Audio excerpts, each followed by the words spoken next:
Hoje nós vamos começar com a introdução do livro de Daniel. O grande físico Isaac Newton uma vez disse: rejeitar Daniel é o mesmo que rejeitar a religião cristã. Rejeitar Daniel é o mesmo que rejeitar a religião cristã. O livro de Daniel foi escrito por volta do ano 600 antes de Cristo, mas tem um significado específico para o tempo do fim, que é o tempo em que nós estamos vivendo. Portanto, meus queridos, é importante estudar o livro de Daniel, porque ele tem aplicação específica para os dias em que nós estamos vivendo. Vejam o que está escrito no livro Testemunhos para Ministros, página 113. A luz que Daniel recebeu de Deus foi dada especialmente para estes últimos dias. As visões que ele viu às margens do Ulai e do Idequel, rio Tigre, estão agora em processo de cumprimento e logo ocorrerão todos os acontecimentos preditos. E ainda diz no mesmo livro: quando nós, como um povo, compreendermos o que este livro, ou seja, o livro de Daniel, o que este livro significa para nós, ver-se-á entre nós um grande reavivamento. Testemunhos para Ministros, página 113. O grande reavivamento ainda não ocorreu. Isto demonstra que o livro ainda não foi entendido. Porque quando compreendermos o que este livro significa, haverá um grande reavivamento. Se estamos esperando um reavivamento, virá em resultado da compreensão e do estudo ardoroso das profecias de Daniel e de Apocalipse. Quando os livros de Daniel e Apocalipse forem bem compreendidos, terão os crentes uma experiência religiosa inteiramente diferente. Nunca mais você será o mesmo. Você será uma pessoa incendiada pelo fogo do Espírito Santo. Ser-lhe-ão dados tais vislumbres das portas abertas do céu, que o coração e a mente se impressionarão com o caráter que todos devem desenvolver. As portas abertas no céu, mencionadas por Ellen White, Deus nos daria vislumbres desta porta aberta no céu ao estudarmos as profecias de Daniel e de Apocalipse. E que portas abertas no céu são estas? O Apocalipse fala em 2 lugares das portas abertas. O Apocalipse fala em Apocalipse 3, verso 8, de uma porta aberta, e fala também em Apocalipse capítulo 4, verso 1, de uma porta aberta. Você tem que trazer a sua Bíblia e vamos ler a Bíblia, tá bom? Se você tem a sua Bíblia, você pode abrir a sua Bíblia em Apocalipse capítulo 3 e o verso 8. Lá vamos ver sobre a porta aberta. As portas abertas mencionadas no livro Testemunhos para Ministros, na página 114, elas estão primeiramente em Apocalipse 3, verso 8. Eis aqui que diante de ti pus uma porta aberta. E isto está na igreja de Filadélfia, na carta que Deus escreveu à igreja de Filadélfia. Deus falou: pus diante de ti uma porta aberta. A igreja de Filadélfia durou do ano de 1798 ao ano de 1844. Esse foi o período da igreja de Filadélfia. A igreja de Laodiceia, que é a última igreja, começou em 1844 e vai até a volta de Jesus. Porém, Filadélfia começou em 1798, quando iniciou o tempo do fim. E vai então até 1844. Neste período de 1798 a 1844, nesta carta que Deus escreveu em Apocalipse 3, verso 8, ele diz: eis que eu pus diante de ti uma porta aberta. Então a porta aberta que estava diante da igreja de Filadélfia era a porta que se abriria, ou que se abriu em 1844. Em 1844 se abriu uma porta. Que porta se abriu em 1844? A porta do santuário celestial se abriu em 1844. Em 1844, 22 de outubro, Jesus Cristo passou do santo para o santíssimo. Abriu-se a porta que deu a visão do Santíssimo, do trono de Deus e de 24 outros tronos ao redor do grande trono de Deus. Esta porta aberta foi colocada diante da igreja de Filadélfia, que terminou em 1844. Em 1844 começou a igreja de Laodiceia, que está vivendo no tempo da porta aberta. A porta de Apocalipse 4, verso 1, abra a sua Bíblia. Apocalipse 4, verso 1. Depois destas coisas, olhei, e eis que estava uma porta aberta no céu. É a mesma porta. E a primeira voz que como de trombeta ouvira falar comigo, disse: sobe, Sobe aqui e mostrar-te-ei as coisas que depois destas devem acontecer. Então, queridos, no Apocalipse, o profeta João viu em visão a história da igreja cristã em 7 episódios. Capítulo 2, capítulo 3 de Apocalipse mostra a história das 7 igrejas, a história da igreja em 7 capítulos. E quando chegou o capítulo de Filadélfia, que é o penúltimo, Deus disse: eis que pus diante de ti uma porta aberta. Quando chegou o período de Laodiceia, Deus falou para João: vem aqui e eu vou te mostrar. E ele viu a porta aberta. Então a porta aberta tem a ver com 1844. O santuário celestial é o tema principal do livro de Daniel e do livro de Apocalipse. Quem não entender a doutrina do santuário, não entenderá também Apocalipse, nem Daniel. Primeiro você tem que entender a doutrina do santuário, para depois entender as profecias de Daniel e de Apocalipse. Portanto, queridos, a interpretação correta das profecias de Daniel não pode ser dada se não for através de uma compreensão do santuário. Muitos teólogos viveram antes da Igreja Adventista do Sétimo Dia. A Igreja Adventista surgiu em 1844. Antes, muitos teólogos fizeram interpretações de Daniel, interpretações do Apocalipse. Mas são interpretações truncadas, são interpretações incompletas, porque antes de 1844 a porta não estava aberta. Como é que poderiam ter uma compreensão do santuário celestial se a porta estava fechada? Não era tempo para entender o santuário celestial antes de 1844, tá certo? Mesmo que quisessem entender, não conseguiriam entender, porque a porta estava fechada. Existem verdades na Bíblia chamadas verdades presentes. Na Bíblia existem verdades para todos os tempos e todas as eras. Os 10 mandamentos, por exemplo, né? Mas existem verdades chamadas verdades presentes, que são verdades para o tempo do fim, que não poderiam ser entendidas antes. E a verdade do santuário celestial, que foi lançada por terra, permaneceu pisada e lançada por terra durante tempos, até que em 1844 abriu-se a porta e jorrou luz do santuário celestial sobre a humanidade.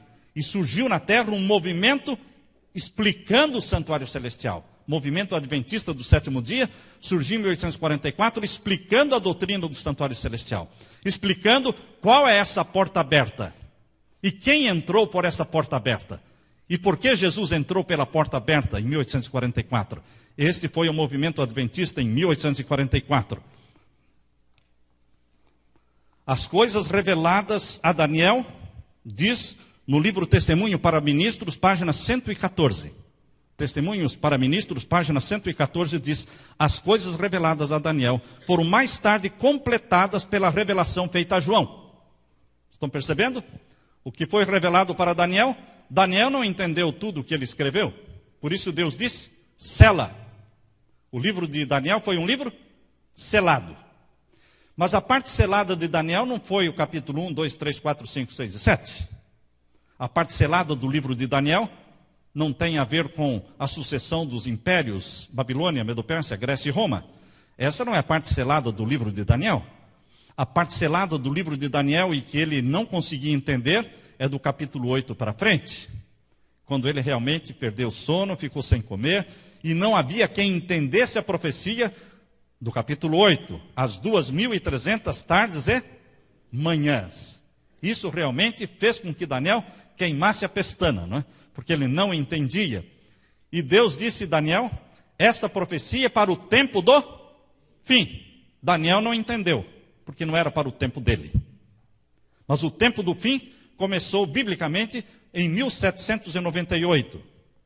E a partir de 1798, eles começaram a estudar as profecias de Daniel. Mas a compreensão do santuário celestial surgiu em 1844, após a decepção de 22 de outubro de 1844, aí, com a decepção, o movimento adventista tentando entender a razão da decepção. Por que Jesus não voltou em 1844?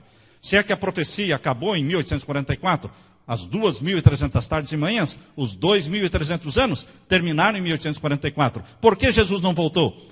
E buscando com oração e com jejum entenderam que 1844 não era a data da volta de Jesus, mas era a data em que Jesus Cristo passaria do Santo para o Santíssimo.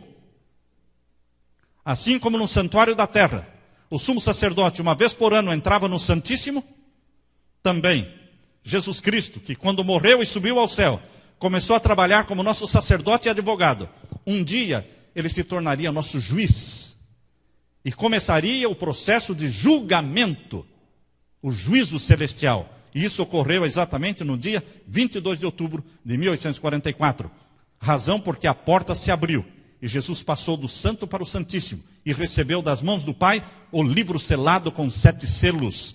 Queridos, as visões, portanto, reveladas a Daniel, foram mais tarde completadas por João no Apocalipse. Se nós estudarmos o Apocalipse, tentando entender a parte selada de Daniel, nós vamos entender. Se nós estudarmos o Apocalipse, desligando o Apocalipse da parte selada de Daniel, não vamos entender, porque o Apocalipse é o desselamento do livro de Daniel. O livro de Daniel, a parte selada, foi aberta e desselada no Apocalipse. Então os dois estão intimamente ligados. Qual é a parte que foi selada de Daniel? Capítulo 8, 9, 10, 11, 12. E o capítulo 8 até o 12 de Daniel está concentrado, centrado no santuário celestial. Agora, o livro do Apocalipse, irmãos, todo ele, do começo ao fim, está centralizado no santuário celestial. Percebam. Então, os dois estão focando o santuário celestial. O anjo disse para Daniel, abra sua Bíblia em Daniel capítulo 12. Daniel capítulo 12, versos 9 a 10. O anjo disse para Daniel, vai Daniel, porque estas palavras estão fechadas e seladas até o tempo do fim. Muitos serão purificados e embranquecidos e provados. Mas os ímpios procederão impiamente e nenhum dos ímpios entenderá. Mas os sábios entenderão. Daniel 12, verso 9 e 10. Daniel 12, verso 9 e 10. Os ímpios não vão entender, mas os sábios entenderão. É uma profecia selada, que será desselada no tempo do fim. A promessa de Deus é que os filhos dele entenderiam as profecias de Daniel e de Apocalipse. Foi agora, vejam o que está escrito. Vamos ler agora para vocês. No livro Testemunhas para Ministros, página 114. Foi o leão da tribo de Judá que abriu o livro e deu a João a revelação do que deve acontecer nestes últimos dias. Que livro o leão da tribo de Judá abriu? Você abrindo a Bíblia em Apocalipse capítulo 5, abra sua Bíblia. Em Apocalipse capítulo 5, você vai descobrir qual foi o livro que o leão da tribo de Judá abriu. Apocalipse capítulo 5. Aqui nós lemos, capítulo 5, verso 1. E vi na destra daquele que estava sentado sobre o trono, um livro escrito por dentro e por fora, selado com 7 selos. Que livro é? O livro selado com 7 selos, que estava na mão do Deus Pai, assentado sobre o trono. Não havia quem abrisse o livro, nem no céu, nem na terra, nem debaixo da terra havia alguém habilitado para abrir esse livro. E João chorava, diz aqui o verso 4. E eu, verso 4, capítulo 5 de Apocalipse, eu chorava muito, porque ninguém for achado digno de abrir o livro, nem de ler, nem de olhar para ele. Mas alguém tinha que abrir o livro. E então o verso 5 diz, e disse-me um dos anciãos, não chores, João. Eis aqui o leão da tribo de Judá, a raiz de Davi, que venceu para abrir o livro e desatar os seus 7 selos. Aleluia! O leão da tribo de Judá morreu e venceu. Ele morreu e ressuscitou. Para quê? Para poder abrir levar o livro selado com 7 selos. Queridos, então o livro selado com 7 selos que o leão da tribo de Judá, Jesus, abriu, é a parte selada do livro de Daniel. Pegaram a ideia? A parte selada do livro de Daniel, que seria desselada no Apocalipse, é o livro selado com 7 selos que o leão da tribo de Judá abriu. E o livro selado com 7 selos diz respeito ao santuário celestial.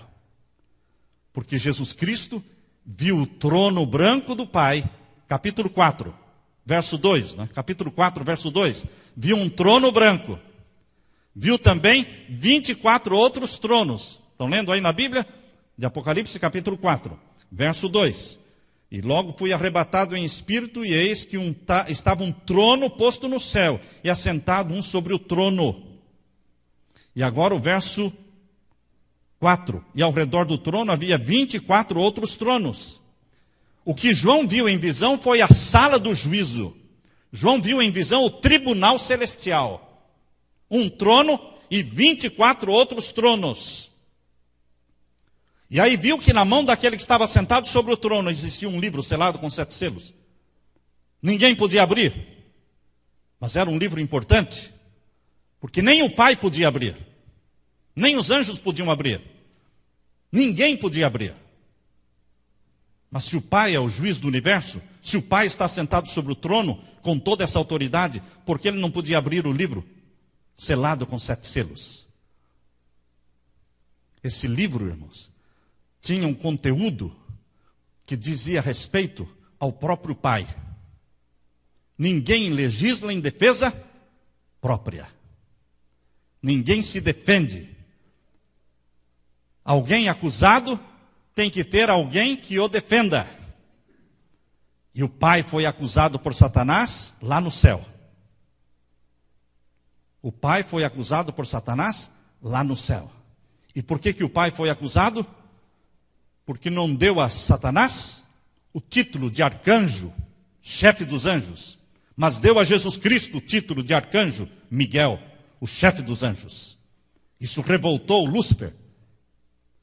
E então ele levantou acusações contra o Pai, por causa da posição de honra que ele deu ao Filho. E o Pai não se defendeu. Mas o Filho se levantou em defesa do Pai. E houve guerra no céu, Apocalipse 12, verso 7. Houve guerra no céu, Miguel, arcanjo Miguel, aquele que se levanta para a defesa do Pai, expulsou o dragão e os seus anjos. Foram expulsos do céu, foram expulsos para a terra. Mas, queridos, a acusação de Satanás diante do universo ficou um ponto de interrogação. Eles foram expulsos, mas os anjos que permaneceram leais a Deus ainda tinham simpatia para com os anjos que foram expulsos do céu. Anjo é anjo. Anjo tem simpatia para com anjo. Eram amigos. Não estamos entendendo. Eles foram expulsos. Um terço dos anjos caíram do céu. O maior de todos os anjos, o mais bonito, foi expulso também. Nós não estamos entendendo. O verdadeiro caráter de Satanás era um mistério. Ele não se deu a conhecer por 4.000 anos. Não conheceram quem era Satanás. Por 4.000 anos não entenderam a razão por que Satanás tinha sido expulso do céu. Por isso Jesus veio à terra, para esclarecer a questão. Para mostrar quem é Deus e quem é Satanás. Jesus Cristo veio ao mundo para revelar o caráter do Pai. Porque estava em jogo o caráter do Pai. É o caráter do Pai que estava em jogo. O caráter dele é que tinha sido o quê? Questionado, acusado, denegrido. E o Pai não se defendeu. O Filho o defendeu. No céu, foi defendido pelo Filho. Na terra, ele veio, nasceu da Virgem Maria, para defender o Pai. Quem vê a mim, vê o Pai. Eu vim aqui para fazer a vontade do meu Pai. Eu não faço obra nenhuma de mim mesmo. Mas as obras que eu faço, é o Pai que faz em mim. Jesus veio para corrigir as distorções que Satanás lançou sobre o caráter do Pai. Satanás criou uma caricatura do Deus Pai. Satanás denegriu o caráter do Pai. Um Deus ruim, um Deus feio, um Deus tirano, um Deus que quer castigar, um Deus que quer... Queridos, Jesus veio para mostrar que o Deus da Bíblia é amor. Que o Deus da Bíblia é vida. Que o Deus da Bíblia é misericórdia. Por isso, quando Filipe perguntou, mostra-nos o Pai. Jesus disse, há tanto tempo eu estou convosco, e me diz, mostra-nos o Pai. Eu estou aqui para mostrar o Pai. Estou mostrando o Pai. Em nome de quem estou ressuscitando os mortos? Em nome do Pai? Em nome de quem estou alimentando o faminto? Em nome do Pai?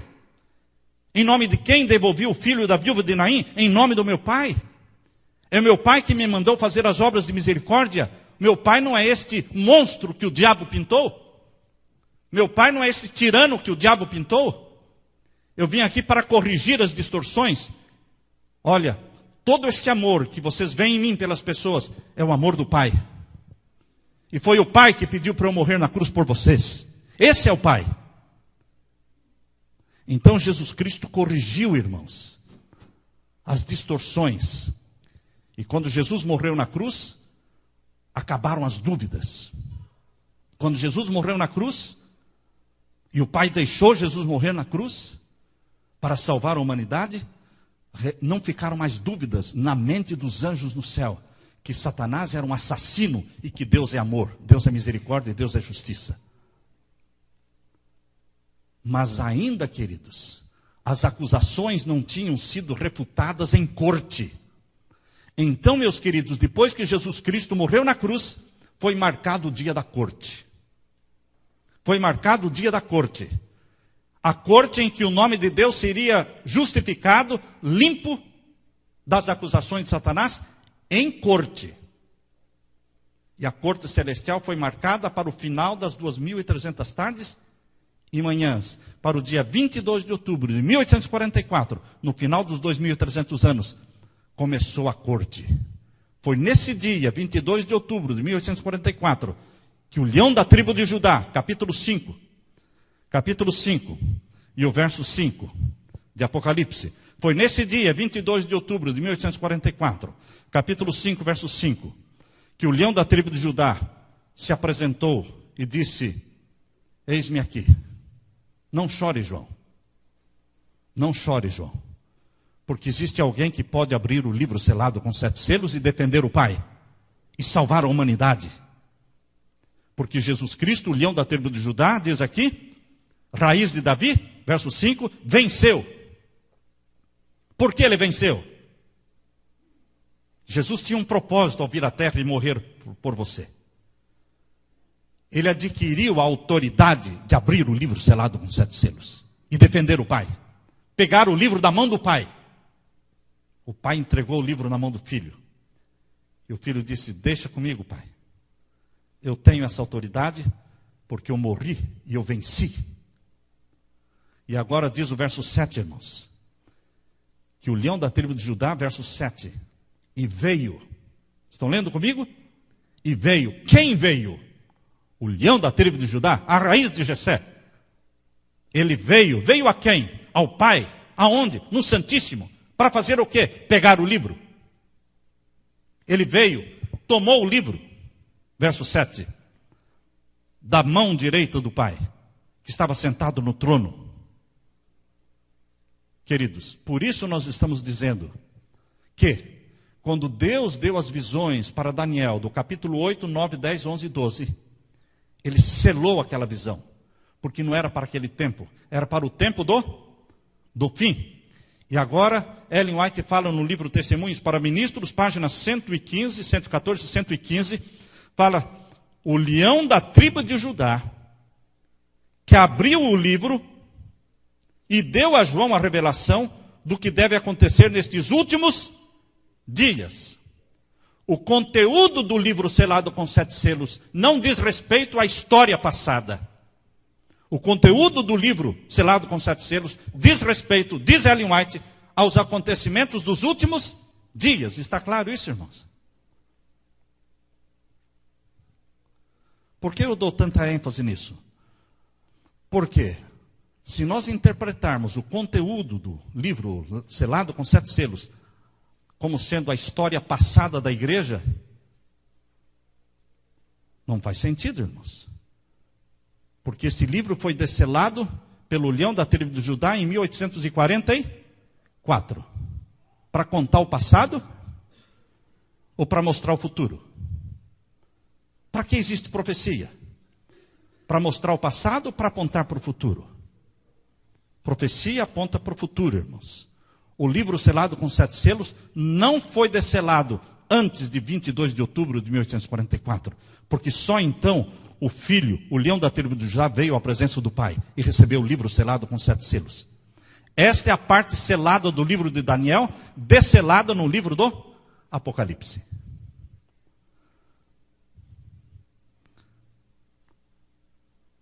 Aqui lemos o livro desselado pelo leão da tribo de Judá.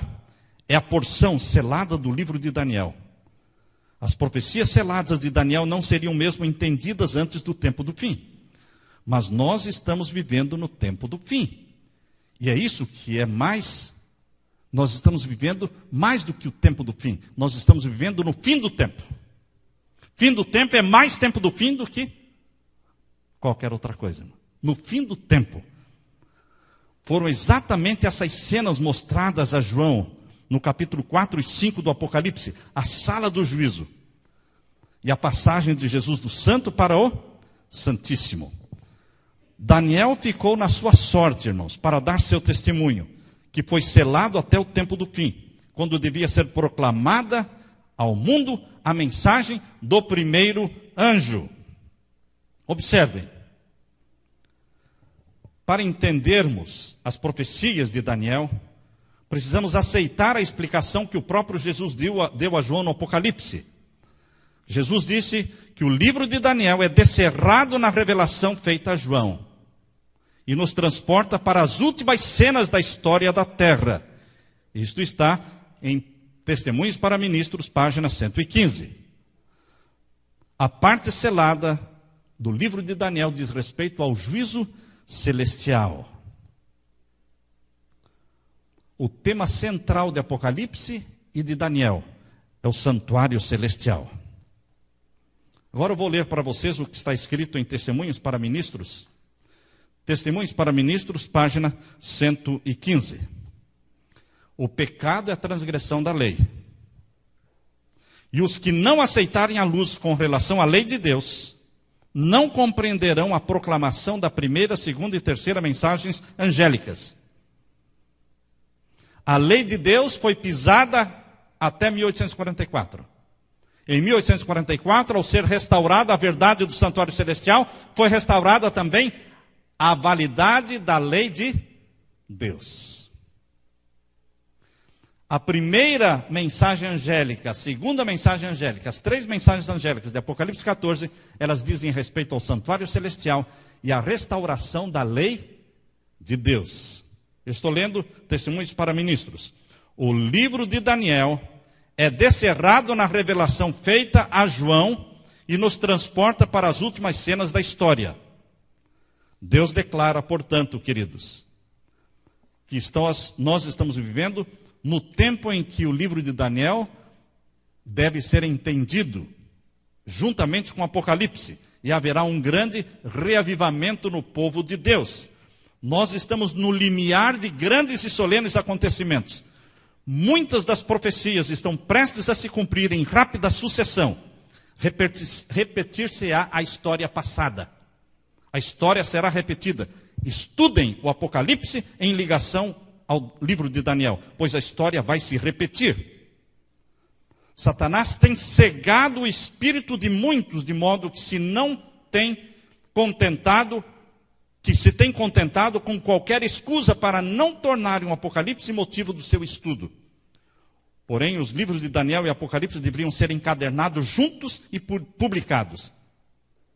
O alvo é unir esses 2 livros, mostrando que ambos se relacionam com os mesmos assuntos. Isso está em Testemunhos para Ministros, página 117.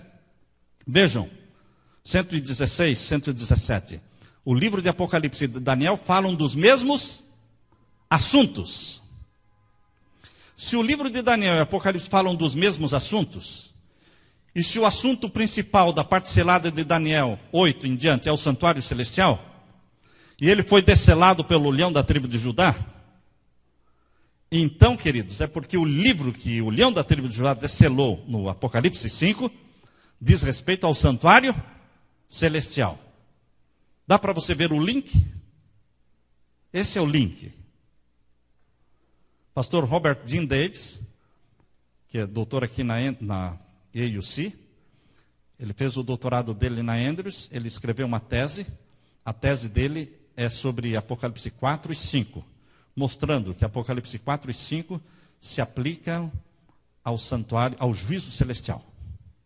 Se aplicam ao juízo celestial. Que a grande sala do trono, com 24 outros tronos, e Jesus entrando na presença do Pai, recebendo o livro, tudo isso está falando do juízo celestial. Na tese dele, ele não estuda os 7 selos, mas ele coloca o livro selado com 7 selos no contexto do juízo celestial. É isso que nós colocamos também nesse livro de Daniel e também no livro do Apocalipse. É o mesmo contexto.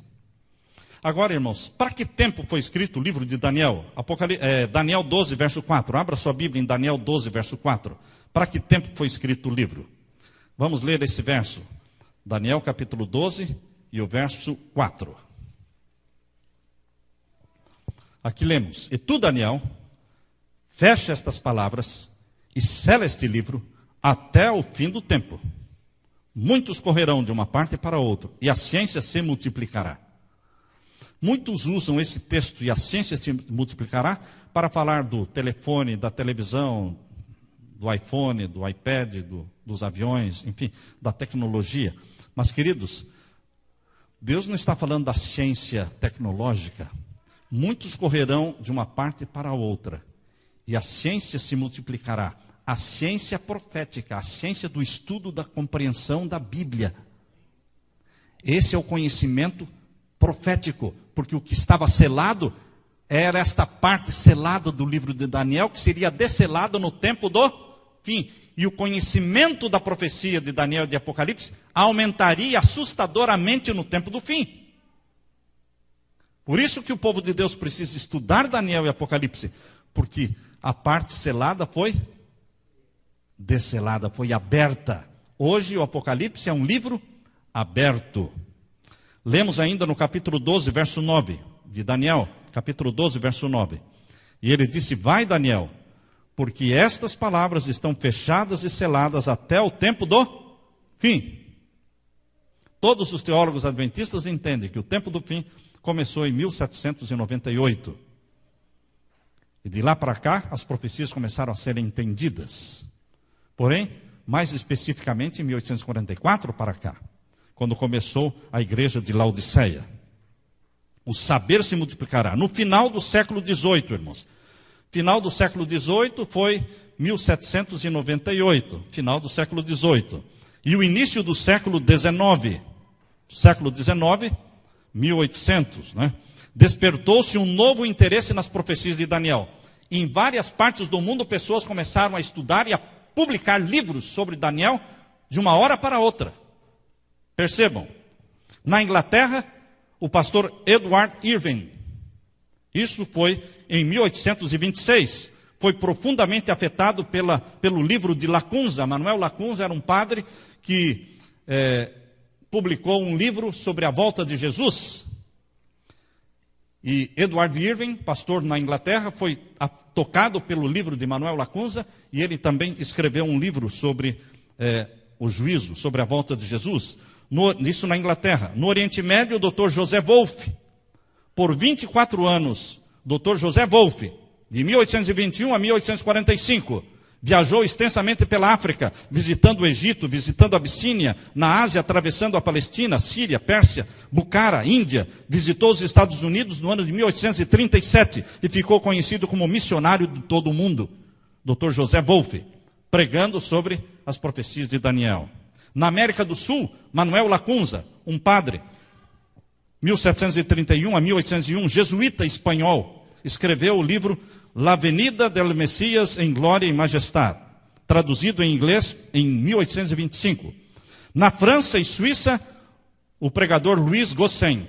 Na Índia, Daniel Wilson. Na Abissínia, Samuel Gobat. Na Alemanha, Johann Bengel. Nos Estados Unidos, Guilherme Miller.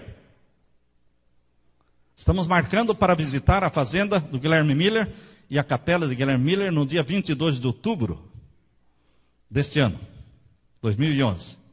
Se prepare, tá bom? Vamos fazer uma festa espiritual lá na fazenda, na casa e na capelinha construída por Guilherme Miller. Outros pregadores no mundo todo, mas aqui nos Estados Unidos, o nome mais famoso que foi despertado para pregar a mensagem do advento, a mensagem do santuário, foi Guilherme Miller. Ele viveu de 1782 a 1849, ele morreu em 1849. Portanto, 5 anos depois da decepção de 1844. Esse foi o mais famoso nos Estados Unidos. Daniel não entendeu parte da sua profecia, porque estava selada. Mas nós estamos vivendo no tempo do fim. O mesmo aconteceu, queridos, com outros profetas que não entenderam as profecias que Deus deu a eles, porque eram profecias para o tempo do fim. O profeta não entende tudo que ele escreve, porque não é para o tempo dele. Mas Deus nos deu a conhecer agora, antes da volta de Jesus, as profecias relacionadas aos eventos finais. O livro de Daniel, queridos, nos ensina 4 lições. Primeira lição que o livro de Daniel nos ensina, está no capítulo 3. Mostra que os governadores terrestres não podem forçar nenhum tipo de adoração. Capítulo 3 fala da estátua de Daniel, a estátua que Nabucodonosor mandou construir todinha de ouro, exigindo que os jovens se ajoelhassem e adorassem. E aquele capítulo 3 mostra que nenhum monarca terrestre pode forçar a adoração, porque só Deus pode ser adorado. Essa é a primeira lição do livro de Daniel. Segunda lição, Daniel capítulo 4, é revelado o poder e a autoridade terrestres não podem ser usados para fins de exaltação própria, porque quando Nabucodonosor usou toda a sua opulência, olhando para a cidade construída, a cidade de ouro, a cidade de Babilônia, ele disse, não é esta cidade que eu construí com a força do meu braço, para minha glória. No mesmo instante ele perdeu o juízo e se tornou um animal andando de 4 e comendo capim. Então a segunda lição no livro de Daniel é que os monarcas terrestres não podem usar a posição que estão para exaltação própria. Herodes morreu comido de bicho, em Atos capítulo 12, não é? Diz que Herodes morreu comido de bicho, porque ele usou da posição de rei para se exaltar. A Bíblia diz em Atos capítulo 12 que quando o povo, Herodes estava fazendo um discurso, e quando o povo disse, voz de Deus que está nos falando, ele não deu glória a Deus, e morreu na mesma hora comido de bicho. Deus não aceita e não permite que o monarca use a autoridade e a posição para exaltação própria. Essa é a segunda lição de Daniel. A terceira lição de Daniel. Daniel capítulo 5 revela que o poder e a autoridade e posição terrestres não podem ser usadas como uma oportunidade de condescendência própria ou gratificação egoísta. Lembram-se de Belsazar usando a sua posição para profanar os vasos sagrados que vieram de Jerusalém, bebendo vinho, ele e as suas concubinas. Deus o atingiu, Deus o disciplinou. Quarta lição, em Daniel capítulo 6, Deus mostra que os poderes terrestres não podem ser usar a autoridade para proibirem a adoração. Lembra-se que no capítulo 6, proibiram adorar a Deus? E quem adorasse a Deus seria lançado na cova dos leões? Pois Deus deixou provado ali que nenhum monarca terrestre pode proibir o quê? Adoração a Deus.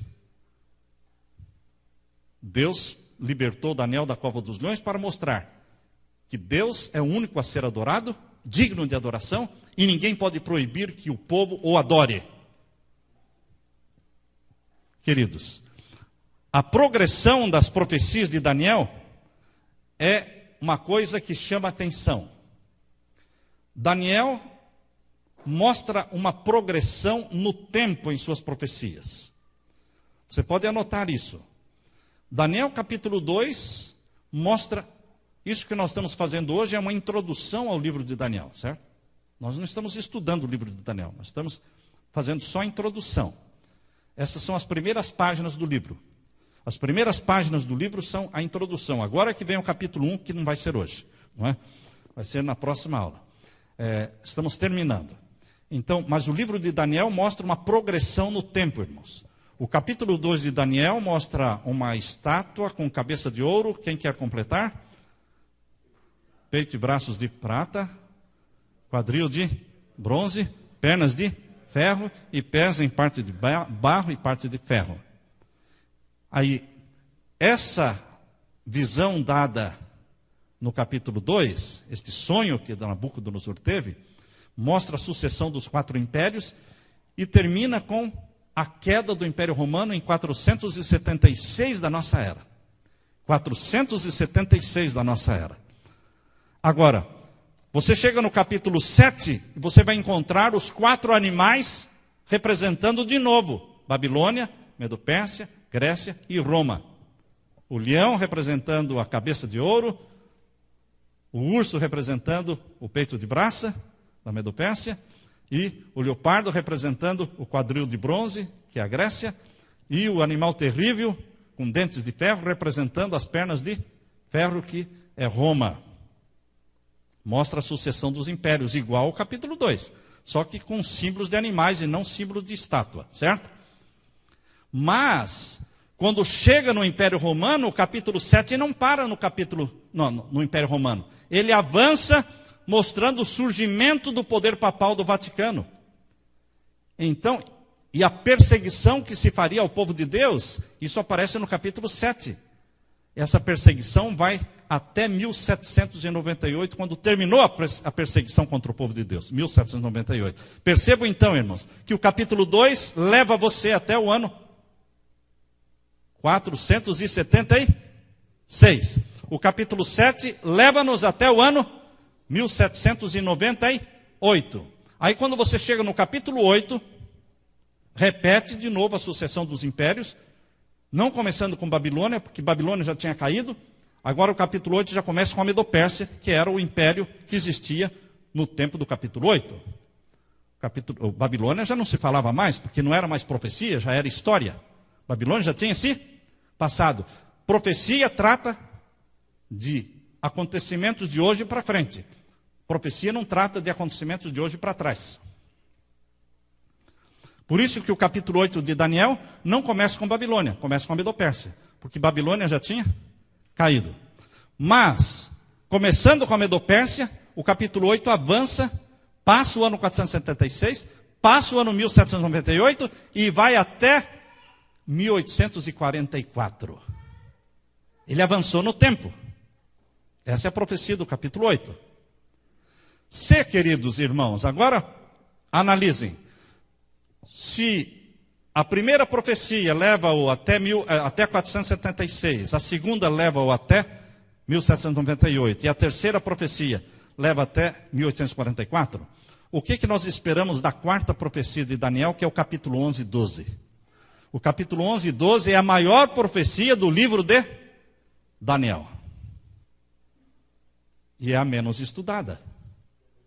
A maior profecia de Daniel não é o capítulo 2, nem o capítulo 7, nem o capítulo 8. A maior profecia, o maior capítulo, é o capítulo 11 e 12. Se as outras visões foram avançando no tempo, chegando até 1844, é de se esperar que a profecia do capítulo 11 e 12 nos levam além do ano de 1844. Ou seja, a volta de Jesus. Por isso que o capítulo 12 diz assim: e Miguel se levantou para libertar o seu povo. E naquele tempo haverá uma perseguição como nunca houve.